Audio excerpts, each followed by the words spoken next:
Cena 1, tomada 25. Todo mundo pronto, pessoal? Começando. Luana? Não, foi mal. O que deu? Não tá gravando ainda, né? Não, acho que Eu não. só tava aqui pensando nos nossos vídeos, na decadência da humanidade, na história da humanidade. A coisa só parece piorar, você não acha? Exatamente. Ainda mais quando a gente começa a olhar os vídeos das semanas passadas, a gente começa a ver que Deus criou um mundo perfeito. Tudo era lindo. E daí Adão e Eva vão lá e pecam. E as coisas só pioram depois, já na segunda geração dos seus filhos, já acontece o primeiro homicídio. E daí pra diante parece que eles estão sempre criando novas formas de pecar. E aí as coisas só pioram. Até que chega no ponto em que Deus tem que mandar o dilúvio. Pra, de alguma forma, tentar começar quase que do zero. Com um homem e a sua família. E depois, quando a Terra finalmente tem muitos habitantes, eles vão lá e fazem o contrário daquilo que Deus havia falado. Se dispersem pela Terra, se espalhem pela Terra. Não, vamos fazer uma torre, nos unir e vamos ficar famosos. Tipo, as coisas só pioram.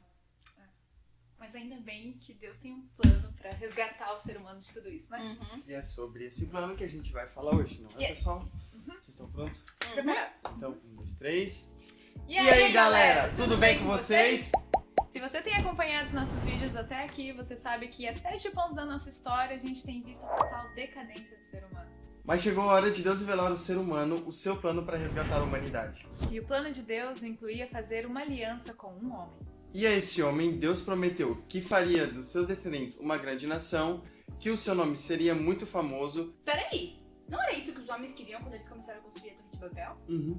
que ele seria abençoado e que por meio dele todos os povos da terra também seriam abençoados. É, e tipo, uma aliança é como um acordo, né? Ele tem duas partes. Essa é a parte de Deus. E a parte do homem? Confiar em Deus. Sim, e justo as primeiras palavras de Deus para Abraão foi para ele se mudar para um lugar que Deus ia mostrar para ele. Só que é muito interessante pensar nisso, sabe? Porque eu acho que a gente tá tão acostumado a ler essa história que a gente não para pra pensar em quão absurdo foi isso, né? Porque, tipo, imagina, Vini. De repente, chega uma pessoa e te dá uma passagem de avião. Você olha pra passagem, mas não tem o destino nessa passagem. E aí você pergunta pra onde, mas a pessoa não te diz pra onde, só diz, vai. Você vai saber quando você chegar lá. O que você faria? É verdade. Tem que confiar muito numa pessoa para fazer uma coisa dessa. Exatamente. Mas agora, eu tava pensando, né? Tipo, a Bíblia diz que Abraão era um cara muito rico, certo? E também diz que quando ele saiu pra essa terra que Deus ainda ia mostrar, ele levou as riquezas com ele. E sei lá, não me parece tão difícil de se fazer quando você já tem estabilidade, você tem riquezas e você pode se sustentar. É verdade, eu tava pensando sobre isso também, sabe? Mas na verdade eu acho que é muito pelo contrário, é justamente o contrário, porque pensa comigo, uma pessoa que ela tem riquezas, né, como o Abraão, tem estabilidade financeira, já viveu assim muito tempo no lugar, tem a vida construída. É muito mais difícil para essa pessoa colocar a confiança dela em Deus, né? Sair Verdade. assim, como o Abraão fez, rumo ao desconhecido, né? Sem saber para onde ele estava indo, com um futuro duvidoso. Era uma decisão muito arriscada de se tomar. Afinal, ele tinha muito a perder. Sim, é verdade, porque se Abraão não tivesse nada, ele poderia pensar, ok, não tem nada a perder mesmo. Isso, só que essa, na verdade, seria só a primeira vez que Abraão teria que decidir colocar sua confiança em Deus. Sabe, às vezes eu acho que a gente tem essa ideia de que Abraão, pai da fé, ele sempre confiou 100% em Deus, sabe? Mas, na verdade, eu acho que a partir desse momento, desse primeiro chamado, Abraão passou a aprender a confiar em Deus, sabe? Sim, às vezes realmente parecia que Abraão estava duvidando um pouco, sabe? Mas Deus, ele vai lá e de novo reafirmando as suas promessas. E depois que ele saiu da sua terra, ele foi para Canaã, e Deus disse lá que os seus descendentes possuiriam aquela terra.